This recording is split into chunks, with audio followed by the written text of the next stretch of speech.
ورحمة الله على أحبابهم وأصحابهم وشيعتهم ومواليهم أجمعين، ولعنة الله على أعدائهم وقاتليهم وظالميهم ملعونين من يوم ظلمهم إلى أبد الآبدين.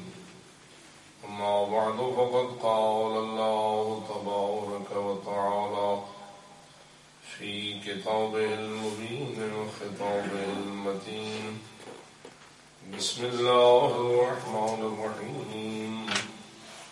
ولتكن منكم أمة يدعون إلى الخير ويأمرون بالمعروف وينهون عن المنكر وأولئك هم المفلحون.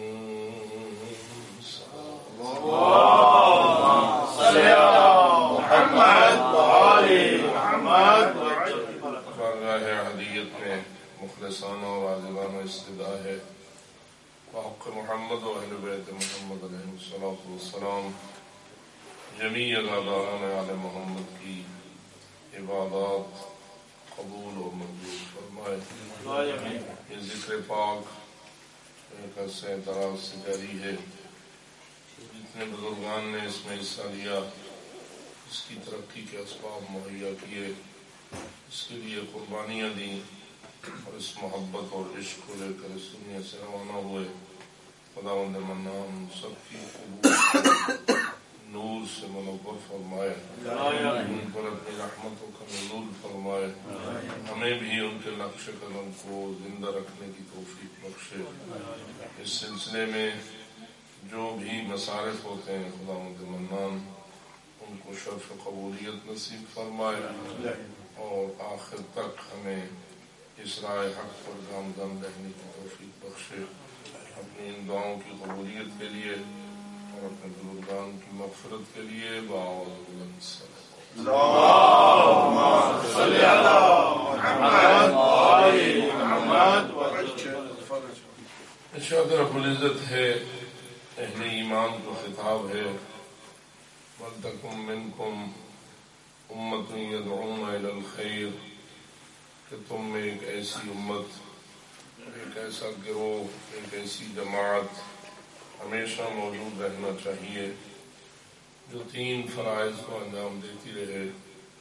یدعون الی الخیر، خیر کی طرف دعوت، یأمرون بالمعروف، امر بالمعروف، وینہون عن المنکر، اور نہی عن المنکر. ان تین فرائض کو جو لوگ انجام دیں گے، قرآن مجید ان کے متعلق صراحت کے ساتھ ارشاد فرماتا ہے: اولئک هم المفلحون، یقیناً یہ لوگ فلاح پانے والے ہوں گے، جنت اور بہشت ان کا مقدر ہوگا، دائمی سعادت انہیں نصیب ہوگی.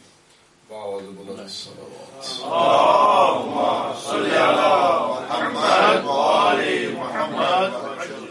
اس آیت کریمہ میں دعوت الی الخیر، امر بالمعروف اور نہی عن المنکر کو ایک اہم ترین فریضے کے طور پر بیان فرمایا گیا ہے.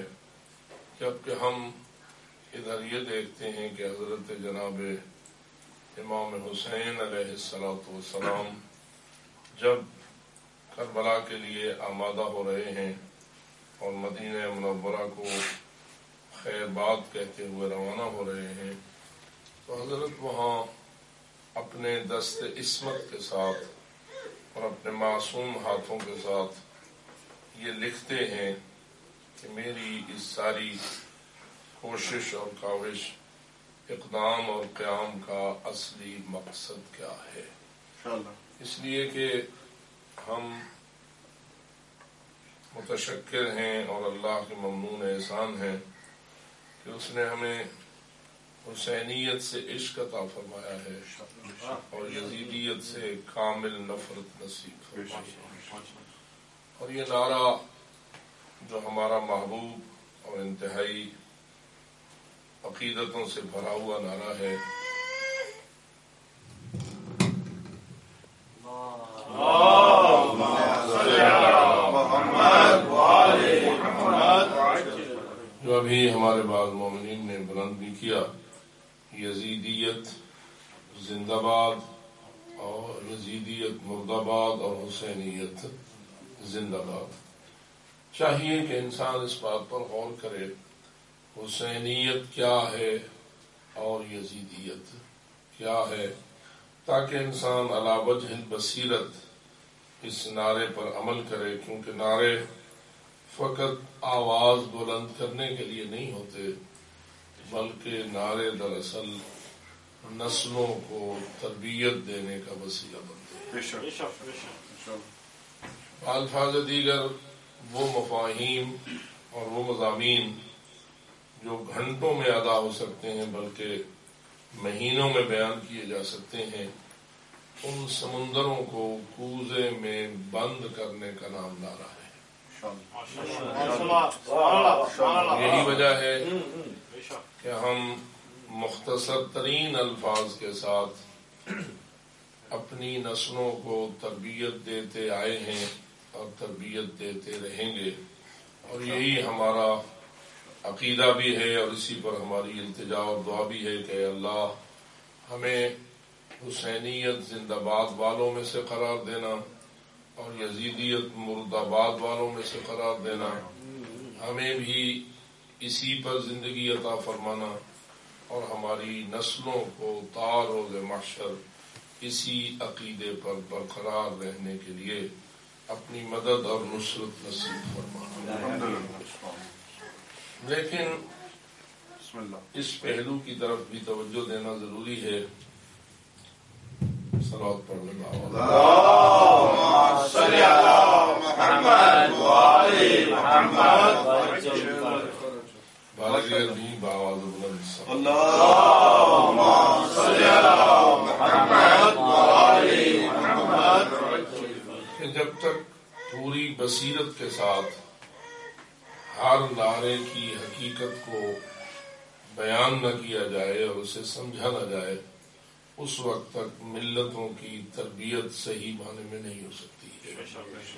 اگر وہ الفاظ سے تو آشنا ہیں لیکن ان کے حقائق سے آشنا نہیں، ان میں موجود جو مفاہیم ہیں ان سے آگاہ نہیں ہیں، تو پھر ہو سکتا ہے کہ کوئی ورغلانے والا اور کوئی گمراہ کرنے والا شیطان انہیں کسی اور مفہوم کی طرف لے جائے جبکہ حقیقت کچھ اور ہو۔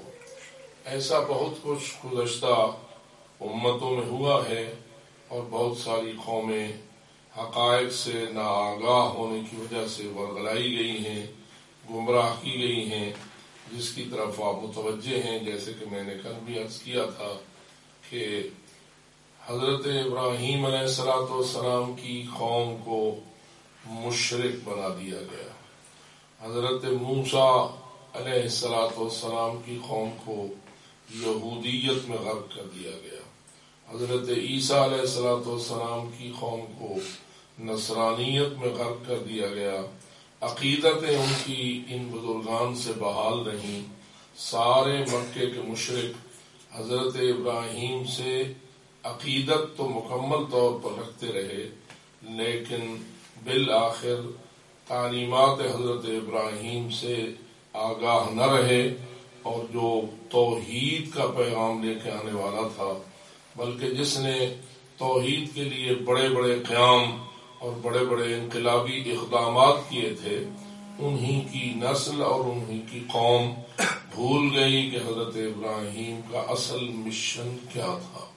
اور یہی وجہ ہے کہ حضرت موسیٰ علیہ السلام کی قوم بنی اسرائیل بھی اسی طرح ورغلائی گئی، اور انہیں حضرت موسیٰ کی اصلی تعلیمات سے دور کر دیا گیا، بلکہ آج تک وہ نام تو حضرت موسیٰ کے لیتے ہیں، عقیدت تو تورات سے رکھتے ہیں، لیکن جو حقائق تعلیمات حضرت موسیٰ اور تعلیمات کتاب تورات الہی تھے، اس سے وہ لوگ بہت دور چلے گئے، اور اس حد تک دور چلے گئے کہ پھر واپس آنا بھی ان کا ممکن نہ رہا، اور آج بھی وہی گمراہی ان کے سروں پر مسلط چل رہی ہے۔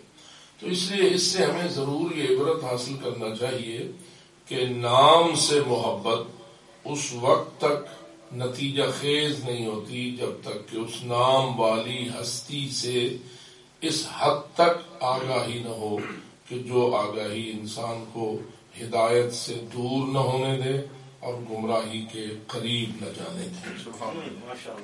یہی وجہ ہے میرے محترم دوستو کہ حضرت امیر المومنین علی ابن ابی طالب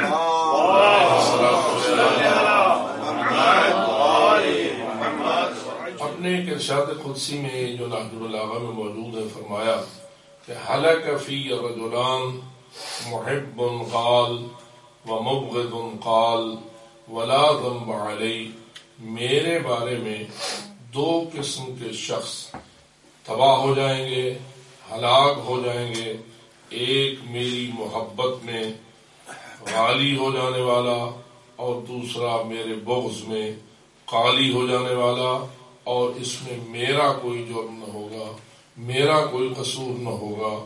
کیوں؟ اس لیے کہ وہ میری تعلیمات سے ناآگاہ ہو جائیں گے، محبت تو رکھیں گے لیکن محبت میں حد سے تجاوز کر جائیں گے، یا بغض رکھیں گے تو میرے مراتب سے انکار کر جائیں گے، اور اس طرح دونوں قسم کے لوگ جہنم کا ایندھن بن جائیں گے۔ آئیے غور کیجئے، کیا یہ ممکن ہے کہ محبت والا بھی گمراہ ہو جائے؟ اللہ سے محبت رکھتا ہو لیکن گمراہ ہو جائے، رسول سے محبت رکھتا ہو لیکن گمراہ ہو جائے، انبیاء سے محبت رکھتا ہو گمراہ ہو جائے، محمد و آل محمد سے محبت رکھتا ہو لیکن گمراہ ہو جائے؟ کیا ایسا ممکن ہے یا ایسا ممکن نہیں ہے؟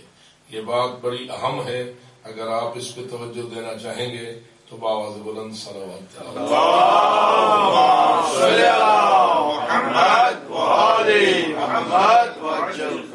یہاں ہم اگر گزشتہ تاریخوں پہ نگاہ ڈالیں، بلکہ آج بھی آپ یہ دیکھیں تو کیا ابراہیمی دین سے منحرف ہو کر مشرک ہو جانے والے حضرت ابراہیم سے محبت کا اظہار کرتے رہے یا انہوں نے حضرت ابراہیم سے نفرت شروع کر دی؟ آج بھی آپ اس امر کی طرف متوجہ ہیں، کیا مکے میں رسول اکرم صلی اللہ علیہ وآلہ وسلم کے مکہ مکرمہ میں حج کا آغاز آیا رسول اکرم کے زمانے سے ہوا یا اس سے پہلے بھی لوگ بیت اللہ کا حج کیا کرتے تھے؟ تو اب جب اس میں نگاہ ڈالیں گے تو آپ دیکھیں گے ہزارہ سال سے بیت اللہ کا حج ہو رہا تھا، اور وہ حضرت ابراہیم کی سنت سمجھتے ہوئے اس حج کو انجام دیا کرتے تھے۔ لیکن نوبت یہاں پہنچ گئی تھی، حج کرتے تھے لیکن جب بیت اللہ کا طواف کرتے تھے تو وہ اللہ کے گھر کا مرکز توحید سمجھ کے اسے طواف نہیں کرتے تھے، بلکہ اپنا بت خانہ سمجھ کے اسے طواف کرتے تھے۔ وہ گھر جو توحید کے لیے بنایا گیا تھا، اس گھر کو انہوں نے شرک کا اڈا بنا لیا تھا۔ وہ حج جو اللہ کے لیے انجام دیا جانا چاہیے تھا، جیسے کہ آپ جانتے ہیں کہ ہر عبادت میں اللہ نے ایک نیت رکھی ہے اور وہ ہے قربتاً الی اللہ۔ کوئی بھی عبادت ایسی نہیں ہے کہ جس میں تقرب الہی کی نیت نہ ہو۔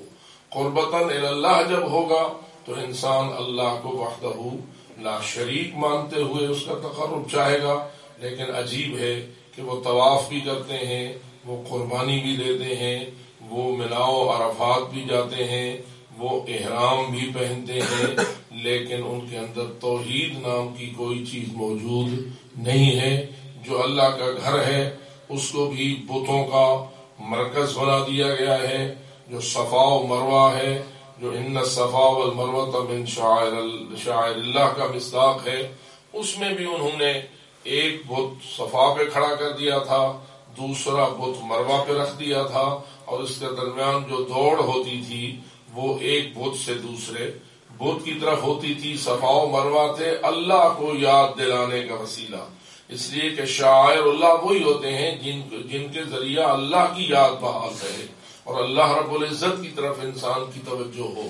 لیکن وہ صفا کو بت کا مرکز بنا دیا تھا انہوں نے، مروہ پر بھی بت تھا، اور اسی طرح تمام مشاعر اللہ جتنے بھی تھے ان کو انہوں نے بت پرستی کا اڈا بنا دیا تھا.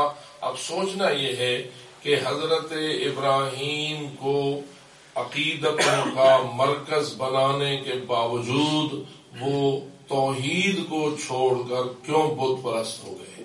تو اس کا واحد جواب یہ ہے کہ انہوں نے مرکز محبت تو حضرت ابراہیم کو بنایا، لیکن ان کی تعلیمات میں خواہشات نفس کو دخیل کیا، اور نتیجہ یہ نکلا کہ جو توحید پر مشتمل تعلیمات تھیں وہ بگڑ گئیں، اور ایک نیا مسخ شدہ دین ان کے سامنے آ گیا، اور وہ محبت ابراہیم انہیں گمراہی سے بچانے میں کامیاب نہ ہو سکی. تو معلوم ہوا اصل محبت وہ ہوتی ہے جس میں کہ معرفت بھی موجود ہو. اصل محبت وہ ہوتی ہے جس میں معرفت بھی موجود ہو، اور اصل محبت وہ ہوتی ہے جس میں معرفت کے ساتھ ساتھ اطاعت بھی موجود ہو. معرفت بھی ہو اور ساتھ ساتھ اطاعت بھی ہو. اگر معرفت میں گڑبڑ ہو جائے تو وہاں سے بھی انحراف پیدا ہو جاتا ہے، اور اگر اطاعت میں گڑبڑ ہو جائے تو بھی گمراہی وجود پاتی ہے.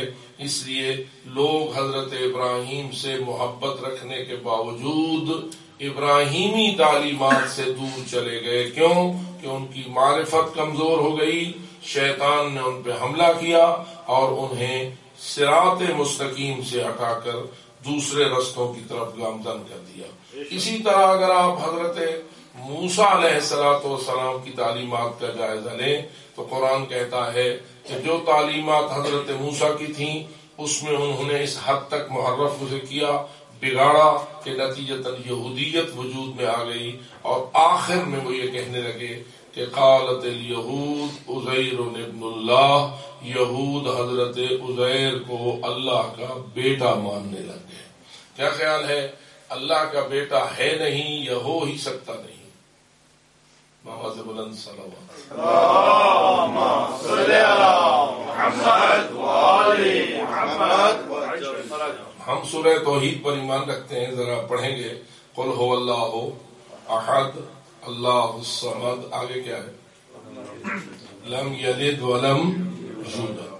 اللہ لم یلد بھی ہے اور لم یولد بھی ہے، یعنی نہ والد ہے اور نہ ولد ہے، نہ اس کا کوئی بیٹا ہے اور نہ وہ کسی کا بیٹا ہے. لیکن ہے نہیں یا ہو سکتا ہی نہیں. اللہ کا کوئی بیٹا ہے نہیں یا اللہ کا بیٹا ممکن ہی نہیں. کہیں ایسا تو نہیں کہ آج تک تو نہیں ہے لیکن کچھ عرصہ کے بعد اللہ کا کوئی بیٹا ہو جائے. یا اسی طرح لم یتخذ صاحبۃ ولا ولدا. ہم یہ بھی ایمان رکھتے ہیں کہ اللہ کی کوئی بیوی بھی نہیں ہے، اللہ نے کوئی اپنی رفیق حیات بھی نہیں اپنائی ہے. تو کیا وہ شادی شدہ ہو تو سکتا ہے لیکن ہے نہیں، یا وہ شادی شدہ ہو ہی نہیں سکتا؟ ایک سوال ہے. ایک چیز ہے ہو نہیں لیکن ہو سکتی ہو، ایک ہے کہ ہو ہی نہ سکتی ہو. تو یہاں لم یلد ولم یولد ہونا کس حوالے سے ہے؟ کہ اللہ کی کوئی اولاد ہے نہیں یا اللہ کی کوئی اولاد ہو ہی نہیں سکتی؟ کیونکہ بہت سارے ایسے اقوام پیدا ہوئے، کسی نے حضرت عزیر کو بیٹا مانا ہوا ہے، کسی نے حضرت عیسیٰ کو بیٹا مانا ہوا ہے، کسی نے ملائکہ کو اللہ کی بیٹیاں مانا ہوا ہے. بس کوئی بیٹا، کوئی بیٹیاں، کوئی بیوی مانتا ہے. اللہ جانے یہ لوگ حضرت مریم کو کیا مانتے ہیں کہ جنہوں نے حضرت عیسیٰ کو اگر اللہ کا بیٹا مانا ہے اور حضرت عیسیٰ کی ماں بھی مانی ہوئی ہے، تو حضرت عیسیٰ کی جو ماں ہے وہ جس کا بیٹا عیسیٰ ہے اس کے لیے کیا اس کا رشتہ ہوگا؟ بآواز بلند صلوات پڑھ لیں.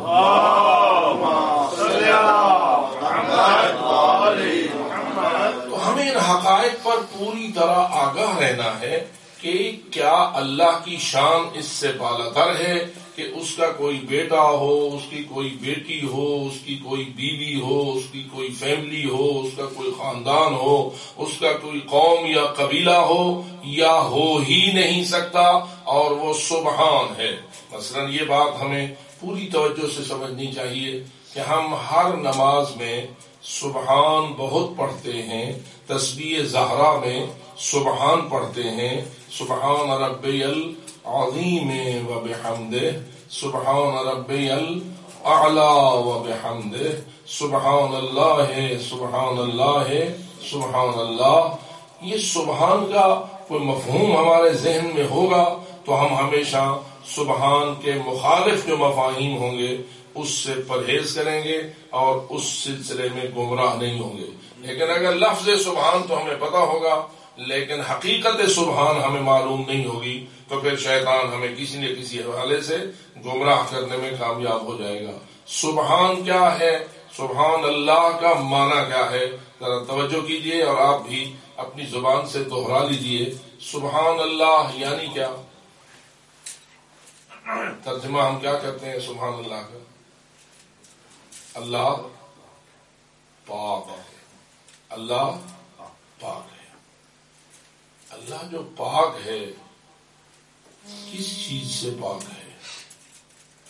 جتنے آپ تشریف فرما ہیں آپ سارے بھی پاک ہیں یا نہیں؟ اس وقت الحمدللہ ذکر محمد و آل محمد کی مجلس میں آپ تشریف فرما ہیں، یقیناً آپ سارے پاک ہیں۔ ہم مسلمان ہونے کے حوالے سے بھی پاک ہیں، ہم مومن ہونے کے حوالے سے بھی پاک ہیں، ہم مجلس کے لائق ہونے کے حوالے سے بھی پاک ہیں، ہم مسجد میں داخل ہونے کے حوالے سے بھی پاک ہیں۔ تو کیا ہم بھی پاک ہیں اور اللہ بھی پاک ہے؟ ان دونوں کے پاک ہونے کے مفہوم میں کوئی فرق ہے یا پاک ہونے کا مفہوم ایک جیسا ہے؟ معصوم بھی پاک ہے، نبی بھی پاک ہے، امام بھی پاک ہے، قرآن بھی پاک ہے، مسجد بھی پاک ہے، دین بھی پاک ہے اور اللہ بھی پاک ہے۔ لفظ پاک تو ہر ایک کے لیے استعمال ہو رہا ہے لیکن پاک پاک ہونے میں کوئی فرق ہے یا فرق نہیں ہے؟ تو جب اس کی طرف توجہ ہوگی تو بات کافی روشن ہو جائے گی۔ ہمارے پاک ہونے کا مفہوم کچھ اور ہے، معصومین کے پاک ہونے کا مفہوم کچھ اور ہے، قرآن مجید کے پاک ہونے کا مفہوم کچھ اور ہے، دین حق کے پاک ہونے کا مفہوم کچھ اور ہے، اور اللہ رب العزت کے پاک ہونے کا مفہوم کچھ اور ہے۔ ہم جو پاک ہیں تو ہمارے پاک ہونے کا مطلب یہ ہے کہ ہم نجاستوں سے پاک ہیں۔ ہمیں جو چیزیں نجس کر دیتی ہیں ہم ان نجاستوں سے پاک ہیں، لیکن ہم نجس ہو سکتے ہیں، البتہ ہم نجاست کو دور کر کے اپنے آپ کو پاک کر لیتے ہیں، تو اس وقت ہم پاک ہوتے ہیں۔ کفر نجاست ہے، ہم اس سے پاک ہیں، شرک نجاست ہے، ہم اس سے پاک ہیں، جتنی دین نے نجاستیں ہمیں بتائی ہیں ہم ان سے پاک ہیں، تو ہمارے پاک ہونے کا مطلب یہ ہے۔ لیکن معصوم کے پاک ہونے کا مطلب کیا ہے کہ معصوم گناہ سے پاک ہے۔ معصوم کس چیز سے پاک ہیں؟ گناہ سے پاک ہیں، گناہ کبیرہ سے بھی پاک ہیں، گناہ صغیرہ سے بھی پاک ہیں۔ اور معصوم کی تعریف یہی ہوتی ہے کہ جو نہ جان بوجھ کر گناہ کرے، نہ بھول کر گناہ کرے، نہ بیداری میں گناہ کرے، نہ نیند میں گناہ کرے، وہ ہر حال میں گناہ سے پاک ہو۔ معصومین کی عظمت کو سلام پیش کرنے کے لیے بآواز بلند صلوات۔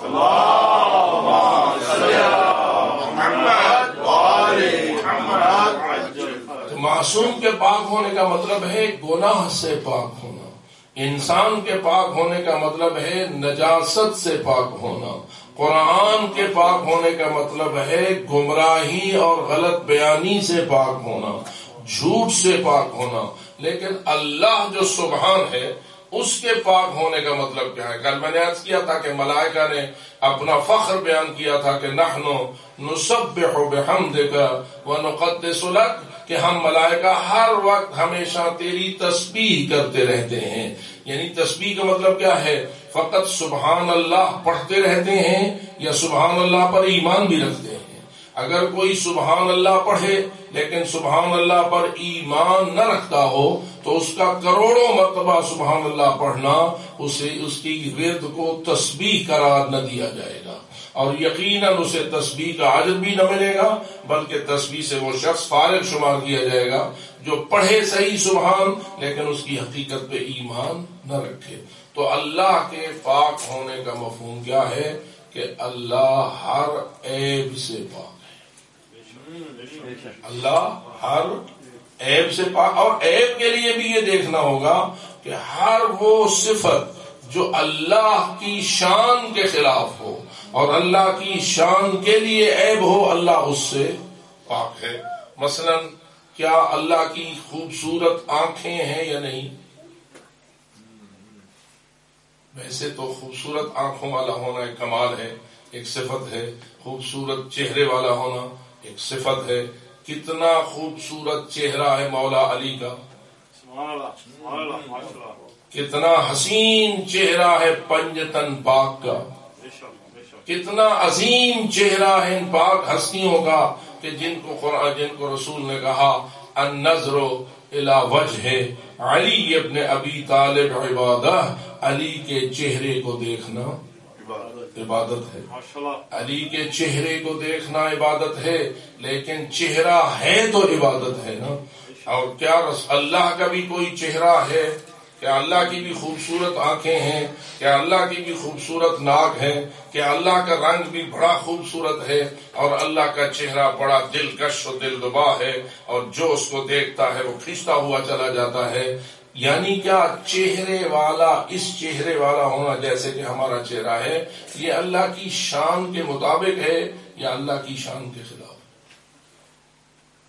تو جواب آئے گا کہ نہ، اللہ کی شان اس سے بلند ہے کہ اس کی خوبصورتی کی تعریف اس کے چہرے کے حوالے سے کی جائے۔ کہ اللہ خوبصورت ہے یا نہیں؟ اللہ جمیل، اللہ جمال والا ہے، اللہ کمال والا ہے اور اللہ جمال والا ہے، لیکن کیا اس کا جمال مخلوق کے جمال کے مشابہ ہوتا ہے؟ اور کیا مخلوق کے جمال اور اللہ کے جمال میں کوئی مشابہت پائی جاتی ہے؟ تو جواب ہے کہ نہیں، جمال الہی کا مفہوم اور ہے اور جمال مخلوق کا مفہوم اور ہے۔ رسول اکرم کے بدن اطہر کو ہم تسلیم کرتے ہیں کہ وہ پاک بدن کے مالک تھے، کہ اللہ نے انہیں پاک و پاکیزہ قرار دیا تھا۔ انما یرید اللہ لیذھب عنکم الرجس اہل البیت ویطہرکم تطہیرا کی شان انہیں عطا فرمائی تھی۔ لیکن کیا اللہ بھی بدن رکھتا ہے؟ کیا اللہ بھی جسم رکھتا ہے؟ کیا اللہ جسم سے پاک ہے یا جسم اس کا بڑا حسین و خوبصورت ہے؟ تو جواب آئے گا کہ نہیں، رسول کا جسم والا ہونا یہ رسول کے لیے عیب نہیں۔ علی حیدر کرار کا جسم والا ہونا یہ علی حیدر کرار کے لیے عیب نہیں۔ 14 اور 12 کا صاحب جسم ہونا یہ ان پاک ہستیوں کے لیے عیب نہیں، لیکن اللہ کا صاحب جسم ہونا یہ اللہ کی شان کے خلاف ہے۔ اور یہ وہ تعلیمات ہیں جو ہمیں دروازے انا مدینۃ العلم وعلی بابھا سے نصیب ہوئی ہیں۔ یہ تعلیمات ہمیں یہی وجہ ہے کہ ان لوگوں کا ہمارے ہاں کوئی مقام نہیں کہ جو اللہ کے جسم کو مانتے ہیں، بڑا موٹا جسم مانتے ہیں، بڑا کرسی پہ بیٹھا ہوا مانتے ہیں، اس عرش کو ایک تخت کا معنی دیتے ہیں اور وہاں اللہ کو بیٹھا ہوا دکھائی دیتے ہیں۔ بلکہ آج بھی مکہ مکرمہ کی فضاؤں میں جو لوگ اپنے ممبروں پر بیٹھ کر تبلیغ کر رہے ہوتے ہیں، ان کی گفتگویں ہم نے سنی اور وہ بڑی صراحت کے ساتھ کہتے ہیں کہ ہاں اللہ عرش پہ بیٹھا ہوا ہے، عرش اس کی جائے راحت گاہ ہے، وہاں وہ لیٹتا ہے، وہاں وہ سوتا ہے، وہاں وہ بیٹھتا ہے، وہاں اس کا خوبصورت نظام ہے۔ لیکن معصومین فرماتے ہیں کہ یہ سب کچھ اللہ کے لیے عیب ہے۔ پس نتیجہ یہ نکلا، مکے کے حرم میں جو نماز پڑھاتا ہے اس کا سبحان اللہ کہنا اور ہے، اور محمد و آل محمد کے غلام کا سبحان اللہ کہنا، محمد و آل محمد کی تعلیمات سے آشنا شخص کا ایک مرتبہ سبحان اللہ کہنا اس کی شان اور ہے، اور امام مکہ کا کروڑوں مرتبہ سبحان اللہ کہنا اس کی حیثیت کچھ اور ہے۔ کبھی کبھی سوچتا ہوں کہ پتہ نہیں، ایک شخص ہے وہ 70 سال سے نماز پڑھا رہا ہے بیت اللہ میں، اور ہر نماز میں پڑھتا ہے اہدنا الصراط المستقیم، اہدنا الصراط المستقیم، کہ اے اللہ مجھے صراط مستقیم کی ہدایت فرما۔ میں آپ سے پوچھتا ہوں کیا اس کی دعا قبول ہو گئی؟ جو امام مکہ وہاں نماز پڑھا رہا ہے، جس کے پیچھے لاکھوں نمازی نماز کے لیے کھڑے ہوتے ہیں، اور کچھ جماعت کا اصول ایسا ہے کہ ایک پیش نماز ایک سورہ فاتحہ پڑھتا ہے تو اس کی ایک سورہ فاتحہ اس کے سارے مقتدیوں کی طرف سے کافی ہو جاتی ہے۔ ہم جانتے ہیں جب نماز پڑھی جاتی ہے تو سورہ فاتحہ تنہا امام پڑھتا ہے یا ماموم بھی پڑھتے ہیں؟ مقتدی تو پھر سورہ فاتحہ نہیں پڑھتے، امام پڑھتا ہے۔ اب اگر 25 لاکھ ماموم کھڑے ہیں امام مکہ کی جماعت میں، تو 25 لاکھ سورہ فاتحہ کی جگہ لے رہی ہے اس کی ایک سورہ فاتحہ۔ اس کی ایک سورہ فاتحہ کتنے کے قائم مقام ہو گئی ہے؟ اگر وہ 25 لاکھ اپنی اپنی نماز پڑھتے تو 25 لاکھ مرتبہ سورہ فاتحہ پڑھی جاتی۔ اب جماعت میں آ گئے ہیں، اس کی ابتدا میں کھڑے ہیں، تو اس کی ایک سورہ فاتحہ ان 25 لاکھ کی طرف سے قائم مقام شمار کی جائے گی۔ اب ذرا غور کیجئے کہ یہ 25 لاکھ کی جگہ ایک سورہ فاتحہ پڑھنے والا، جس نے کہ کتنے اشروں سے سورہ فاتحہ پڑھی ہے اور نمازیں پڑھی ہے، اور پھر سنت نمازوں میں پڑھتے رہتے ہیں، واجب تو چلو اپنے مقام پر، یہ کیا اہدنا الصراط المستقیم پڑھتے ہیں یا نہیں؟ اہدنا والی دعا ان کی قبول ہوئی ہے؟ آپ کیا جواب دیں گے؟ قبول ہوئی ہے یا نہیں ہوئی ہے؟ جواب یہ ہے کہ قبول نہیں ہوئی۔ کیوں؟ کہ اللہ ان کی ان دعاؤں کو قبول ہی نہیں کرتا کہ جن کے دلوں میں حب علی موجود نہیں ہو، جن کے قلوب حب آل محمد سے عاری ہوتے ہیں۔ وہ کروڑوں مرتبہ سبحان اللہ کہیں، ایک سبحان اللہ کے برابر نہیں ہوتے۔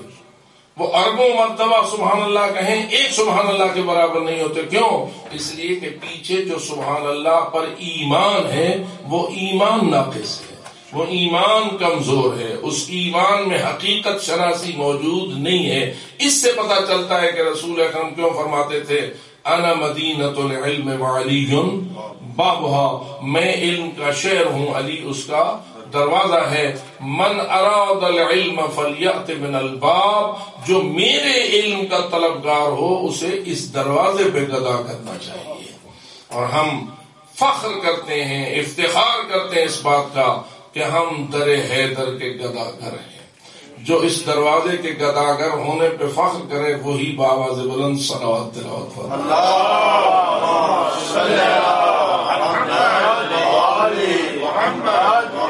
معلوم ہوا جس خلوص کی دعا مانگنے والے کے قلب میں ضرورت ہے، اگر وہ خلوص پیدا نہ ہوا تو تیری دعاؤں کا ورد تجھے کوئی فائدہ نہ دے سکے گا۔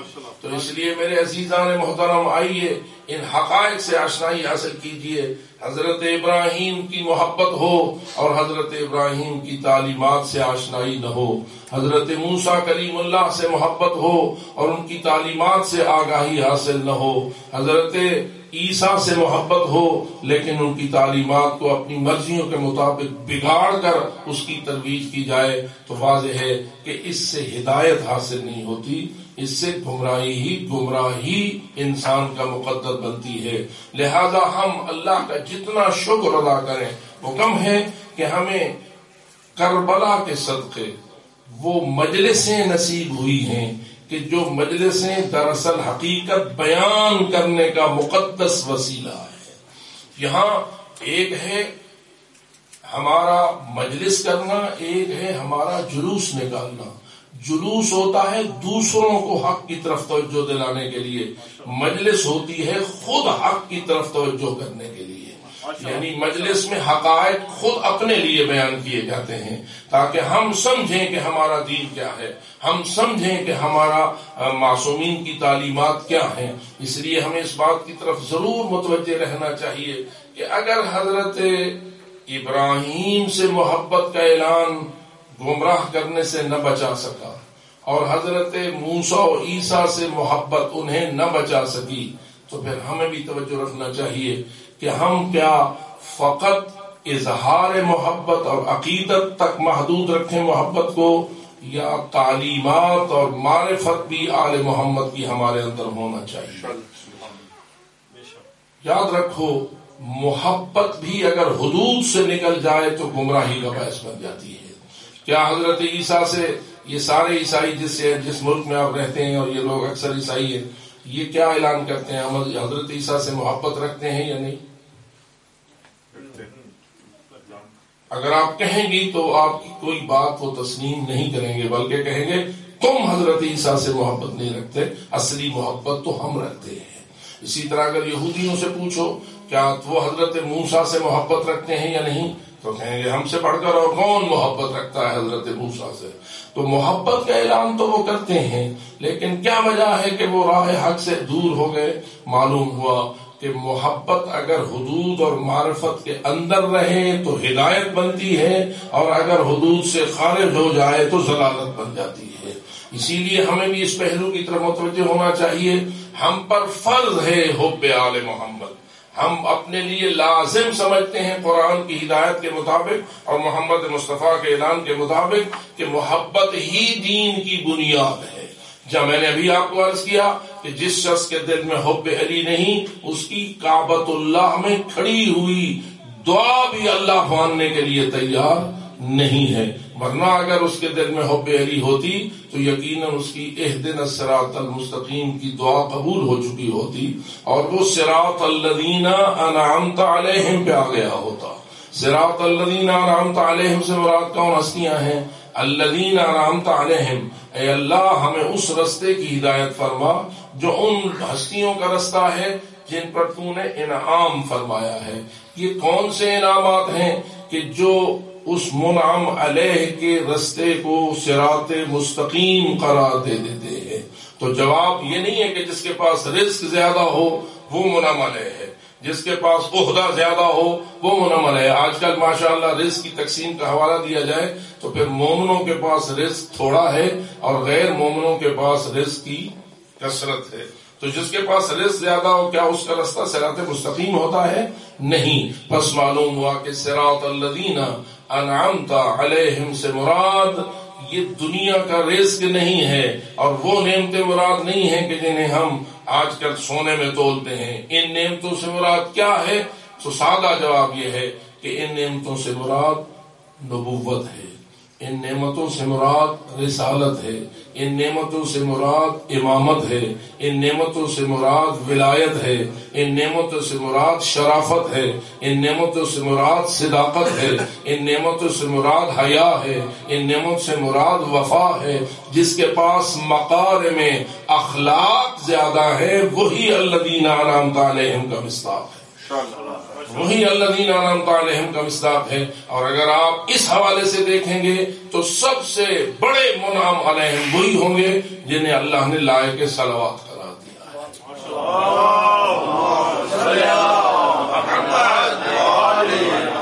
ان اللہ وملائکتہ یصلون علی النبی یا ایھا الذین آمنوا صلوا علیہ وسلموا تسلیما۔ یہ کون ہیں کہ جن کو اللہ نے صلو علیہ سے یاد کیا ہے کہ تم سب ان پہ صلوات بھیجو؟ تو رسول اکرم نے واضح طور پر فرمایا کہ جو میرے اوپر صلوات بھیجتے ہوئے میری آل طاہرین کو ان میں شامل نہ کرے گا اس کی صلوات قابل قبول نہ ہوگی، اس کی صلوات بطرا ہوگی، اور اللہ کے نزدیک وہ صلوات مسترد ہو جائے گی۔ تو لہذا معلوم ہوا نبی اکرم لائق صلوات ہیں اور آل نبی لائق صلوات ہیں۔ رشتے کی بنیاد پر لائق صلوات ہیں یا کمالات کی بنیاد پر لائق صلوات ہیں؟ آل رسول رشتہ دار ہیں رسول کے، لیکن رشتہ نہیں ہے ان کے لائق صلوات ہونے کی بنیاد۔ ان کے لائق صلوات ہونے کی بنیاد وہ کمالات ہیں کہ جن کمالات میں وہ رسول کے ساتھ شریک ہیں، علم میں شریک ہیں، حلم میں شریک ہیں، دیانت میں شریک ہیں، شرافت میں شریک ہیں، شجاعت میں شریک ہیں۔ کون سا ایسا اخلاق ہے جس میں رسول خلق عظیم کے مالک ہیں اور علی خلق عظیم کا مالک نہیں ہے؟ جس میں رسول اعلیٰ کمالات کے اوپر فائز ہیں اور آل محمد ان کمالات پر فائز نہیں ہیں. اس لیے میرے دوستو جن ہستیوں کو اللہ نے لائق صلوات قرار دیا ہے وہی ہستیاں وہ ہیں کہ جن کو الذین انعمت علیہم سے یاد کیا گیا ہے، اور جو الذین انعمت علیہم ہیں انہی کا رستہ صراط مستقیم ہے. پس معلوم ہوا آپ کا اہدنا الصراط المستقیم کی دعا مانگنا اور ہے، اور مکے میں کھڑے ہوئے امام کا اہدنا الصراط المستقیم کی دعا مانگنا اور ہے، مسجد نبوی کے محراب میں کھڑے ہو کر اہدنا الصراط المستقیم کی دعا مانگنا اور ہے، اور لندن کی ایک عام سی مسجد بلکہ عام سے گھر میں بھی ایک محب اہل بیت کا اہدنا الصراط المستقیم کہنا کچھ اور ہے. کیونکہ وہاں معرفت نہیں ہے، یہاں معرفت موجود ہے. وہاں حقیقت شناسی نہیں ہے، یہاں حقیقت شناسی موجود ہے. اور جو جتنا حق کا عارف ہوتا جاتا ہے اتنا اس کی دعاؤں کی تاثیر میں اضافہ ہوتا جاتا ہے. باز بلند صلوات.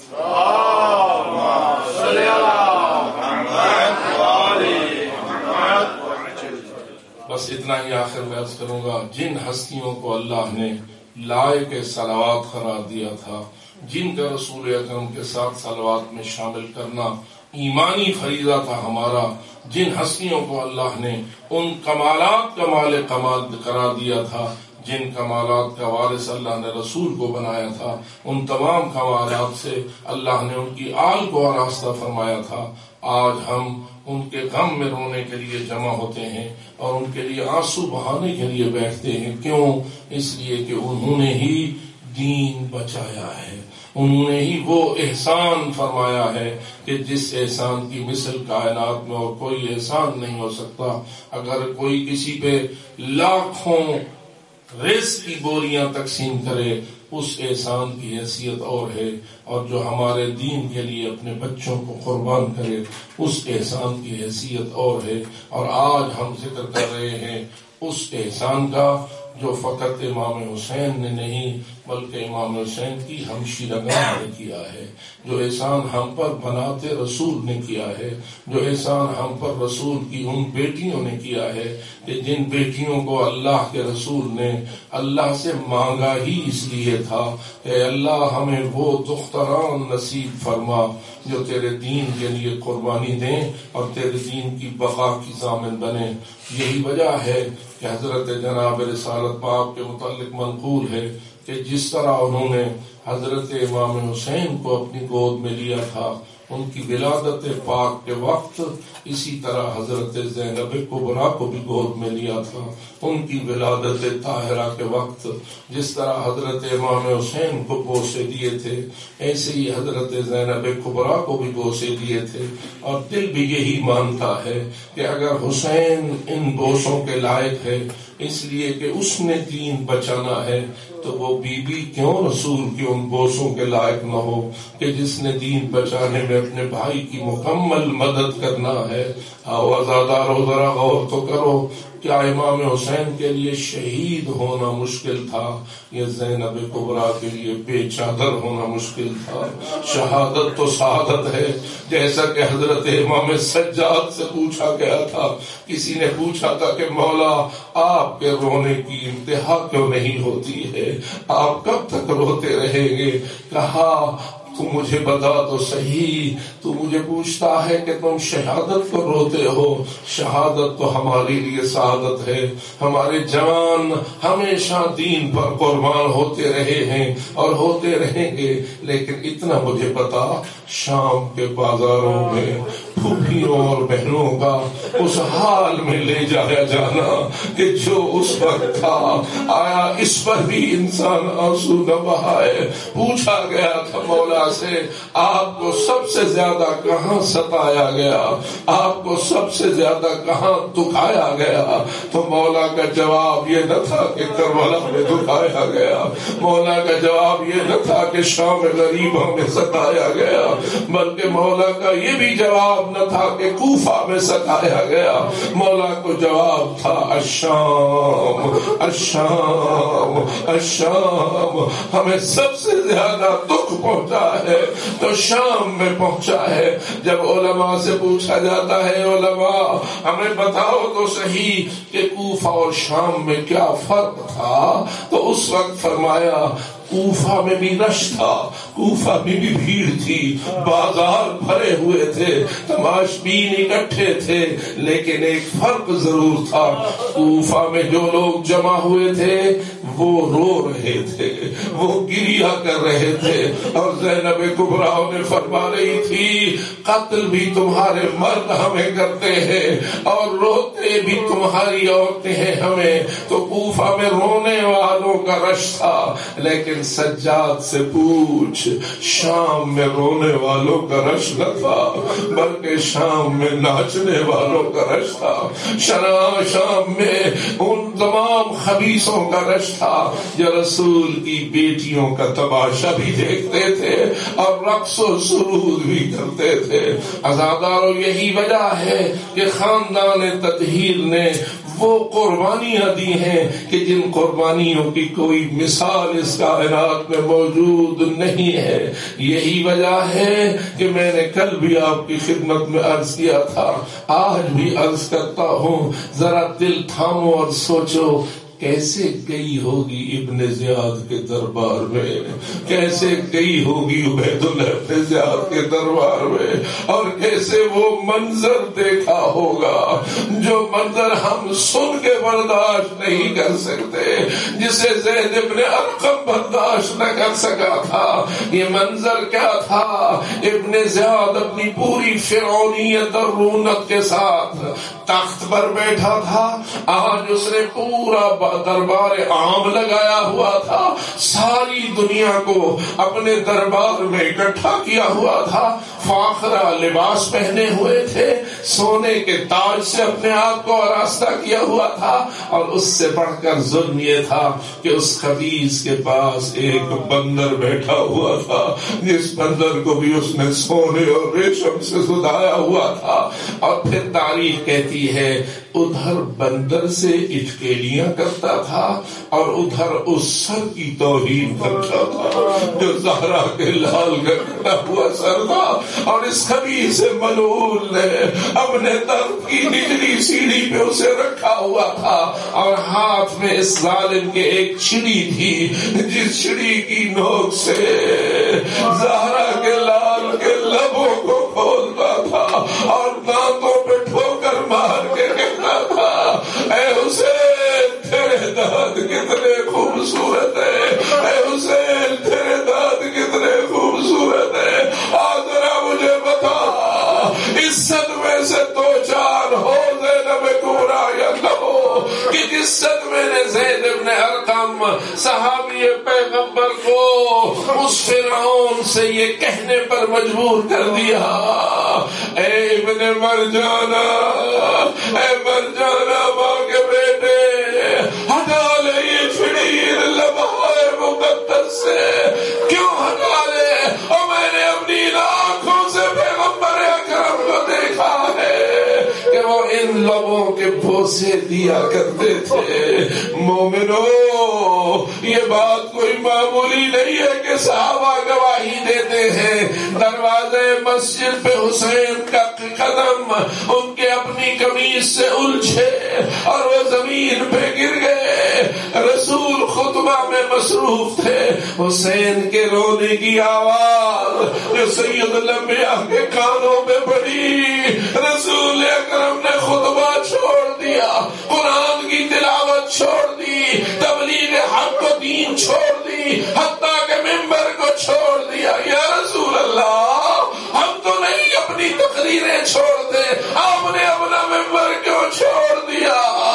چھوڑا ممبر، چیرا اپنا مجمع، پہنچے حسین کے پاس، اٹھایا حسین کو، سینے سے لگایا، واپس اپنے ممبر پہ تشریف لائے، اور ممبر پر بیٹھ کر لوگوں کے سامنے سب صحابہ دیکھ رہے تھے کہ حسین مظلوم کو رسول اعظم نے اٹھایا، سینے پہ لگایا، حتیٰ کہ صحابہ کہتے ہم نے دیکھا حسین کے قدم رسول اکرم کے سینے پہ آ گئے تھے، حسین کے قدم رسول کے سینے اقدس پہ آ گئے تھے۔ قرآن کہتا ہے الم نشرح لک صدرک، کہ ہم نے تیرے سینے کو مکمل طور پر نور علم سے کیا شرح نہیں دی ہے، وہ شرح صدر والا سینہ، عجیب سینہ ہے کہ جس پہ رکھے ہیں رسول نے خود حسین کے قدم، اور پھر لب قریب کیے مظلوم کے لبوں کے،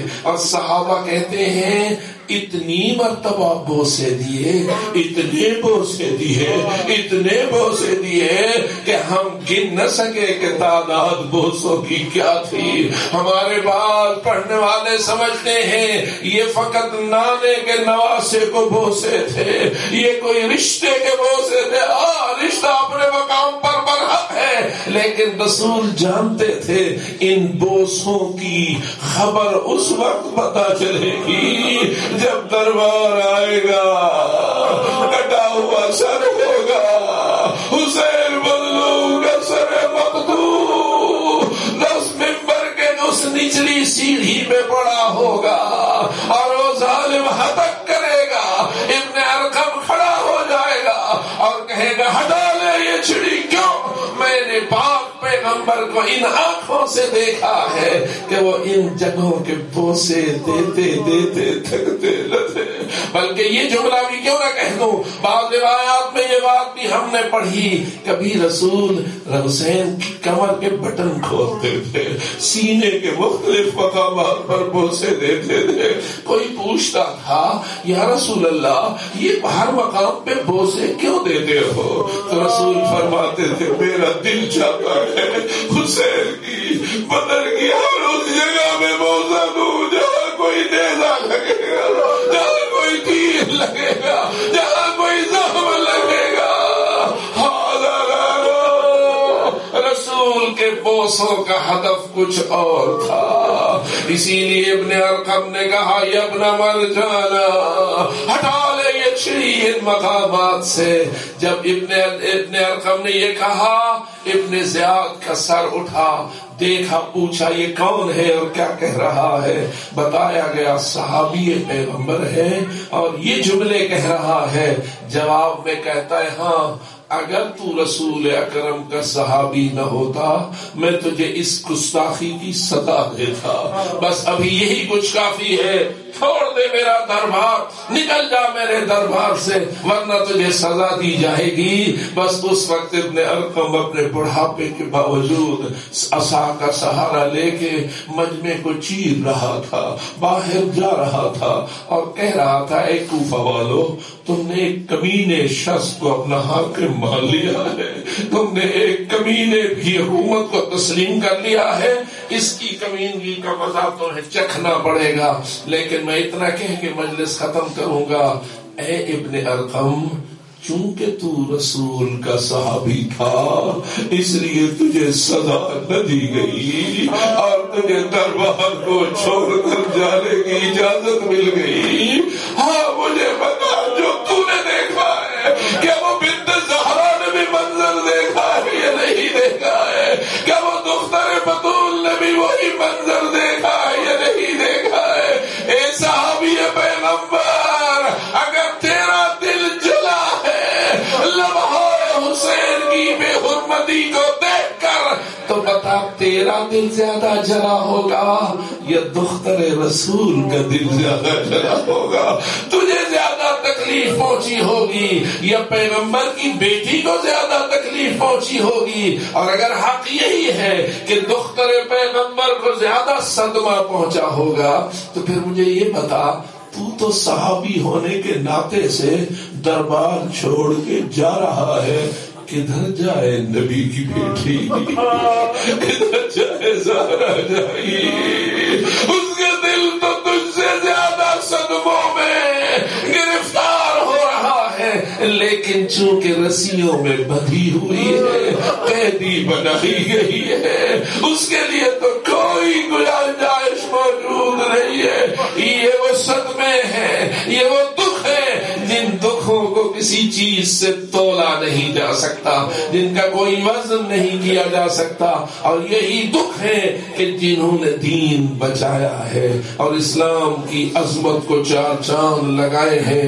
اے عزادارو، خداوند تعالیٰ تمہیں اس دکھ سے اپنے آنسو بہانے کا شرف نصیب رکھے۔ تم 1400 سال بعد روتے ہو، اللہ جانے کتنی روئی ہے زینب کبریٰ، کتنی روئی ہے فاطمہ، کتنی روئی ہے سکینہ، لیکن ان آنسوؤں نے دین بچایا اور حق کو چار چاند لگائے۔ خداوند تعالی ہمیں اس حق پر ایمان رکھنے، اس حق کی مدد کرنے، اس حق پر جینے اور حق پر مرنے کی توفیق نصیب فرمائے۔ الا لعنت اللہ علی القوم الظالمین فسيعلم الذين ظلموا أي منقلب ينقلبون۔ تمام بزرگان کے لیے، تمام معصوم مرحومین کے لیے، ہمارے مرحومین کے لیے، ہمارے اس جوان کے لیے جو رحلت کر گیا، ایک سورہ فاتحہ۔